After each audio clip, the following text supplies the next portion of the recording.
Prabu Siliwangi berpesan pada warga Pajajaran yang ikut mundur pada waktu beliau sebelum menghilang. Perjalanan kita hanya sampai di sini. Hari ini, walaupun kalian semua setia padaku, tapi aku tidak boleh membawa kalian dalam masalah ini, membuat kalian susah, ikut merasakan miskin dan lapar. Kalian boleh memilih untuk hidup ke depan nanti, agar besok lusa kalian hidup senang kaya raya dan bisa mendirikan lagi Pajajaran. Bukan Pajajaran saat ini, tapi Pajajaran yang baru, yang berdiri oleh perjalanan waktu. Pilih. Aku tidak akan melarang, sebab untukku tidak pantas jadi raja yang rakyatnya lapar dan miskin. Dengarkan, yang ingin tetap ikut denganku, cepat memisahkan diri ke selatan. Yang ingin kembali lagi ke kota yang ditinggalkan, cepat memisahkan diri ke utara. Yang ingin berbakti kepada raja yang sedang berkuasa, cepat memisahkan diri ke timur. Yang tidak ingin ikut siapa-siapa, cepat memisahkan diri ke barat. Dengarkan, kalian yang di timur harus tahu, kekuasaan akan turut dengan kalian, dan keturunan kalian nanti yang akan memerintah saudara kalian dan orang lain. Tapi kalian harus ingat, nanti mereka akan memerintah dengan semena-mena. Akan ada pembalasan untuk semua itu.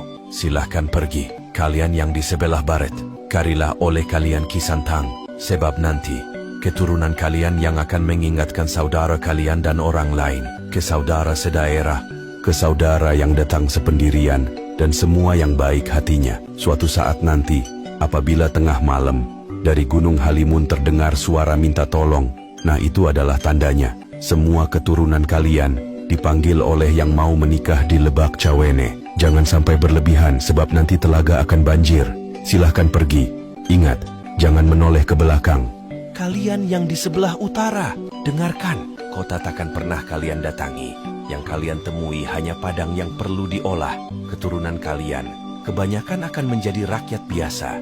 Adapun yang menjadi penguasa tetap tidak mempunyai kekuasaan. Suatu hari nanti akan kedatangan tamu.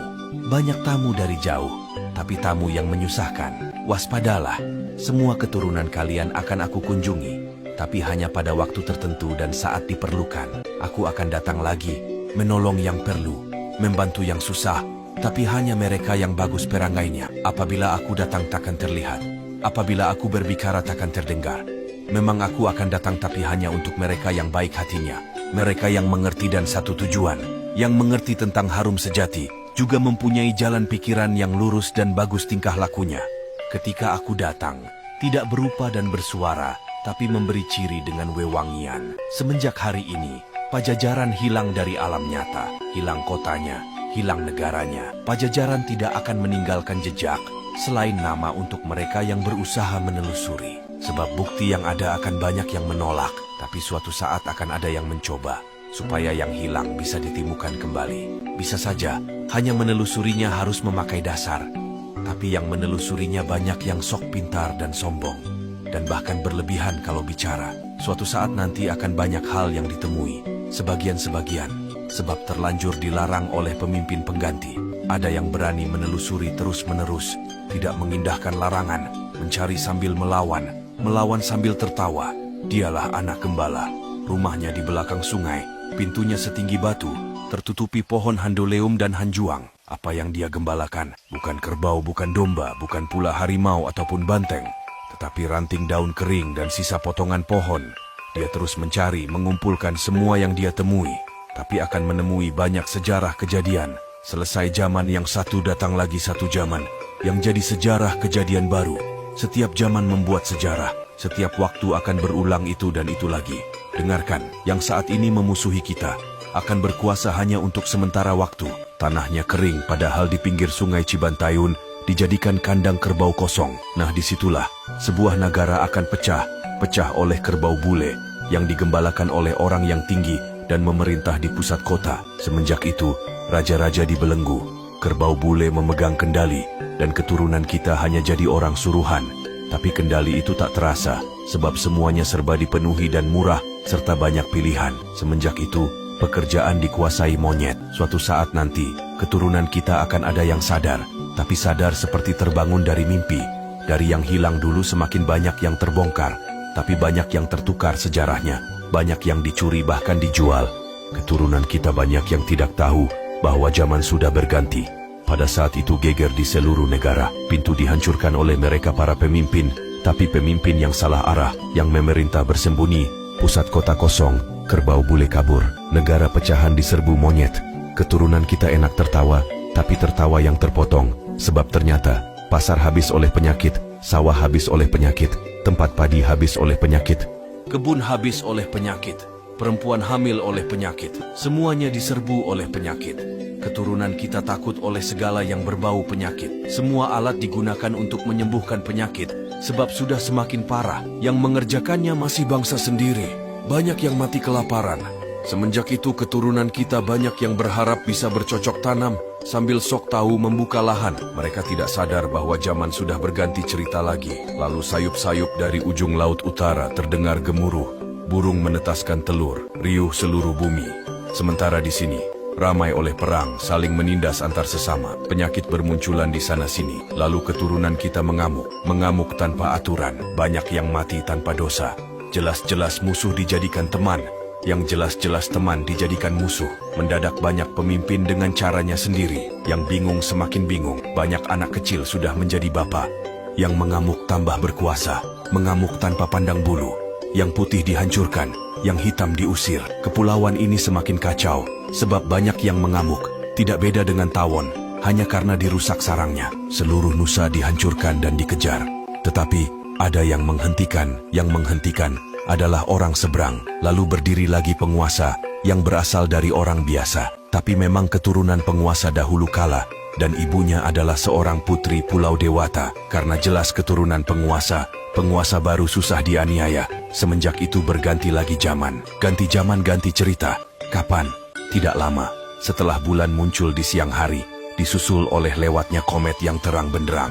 Di bekas negara kita berdiri lagi sebuah negara. Negara di dalam negara, dan pemimpinnya bukan keturunan Pajajaran. Lalu akan ada penguasa, tapi penguasa yang mendirikan benteng yang tidak boleh dibuka, yang mendirikan pintu yang tidak boleh ditutup, membuat pancuran di tengah jalan, memelihara elang di pohon beringin. Memang penguasa buta, bukan buta pemaksa, tetapi buta tidak melihat segala penyakit dan penderitaan. Penjahat juga pencuri menggerogoti rakyat yang sudah susah. Sekalinya ada yang berani mengingatkan, yang diburu bukanlah penderitaan itu semua, tetapi orang yang mengingatkannya. Semakin maju, semakin banyak penguasa yang buta tuli, memerintah sambil menyembah berhala.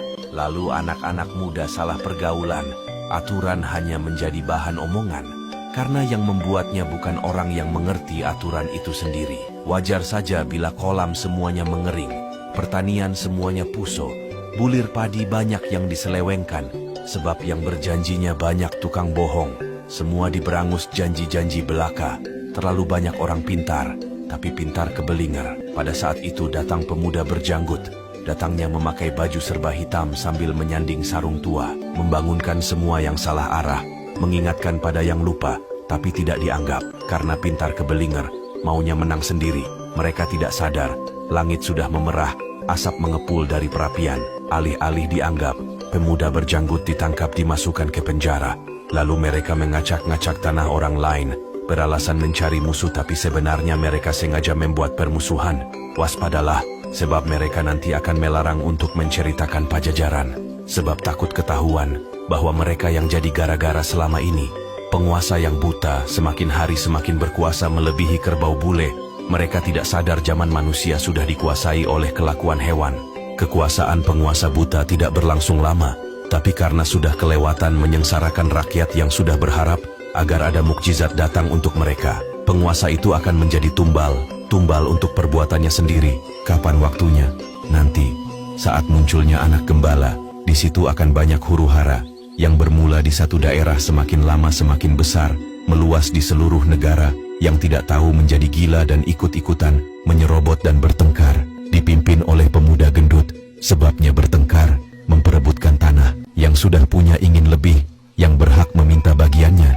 Hanya yang sadar pada diam, mereka hanya menonton tapi tetap terbawa-bawa. Yang bertengkar lalu terdiam dan sadar, ternyata mereka memperebutkan pepesan kosong. Sebab tanah sudah habis oleh mereka yang punya uang. Para penguasa lalu menyusup, yang bertengkar ketakutan kehilangan negara. Lalu mereka mencari anak gembala, yang rumahnya di ujung sungai, yang pintunya setinggi batu, yang rimbun oleh pohon handulum dan hanjuang. Semua mencari tumbal, Tapi pemuda gembala sudah tidak ada, sudah pergi bersama pemuda berjanggut, pergi membuka lahan baru di Lebak Cawene. Yang ditemui hanya gagak yang berkoar di dahan mati. Dengarkan, zaman akan berganti lagi, tapi nanti, setelah gunung gede meletus, disusul oleh 7 gunung.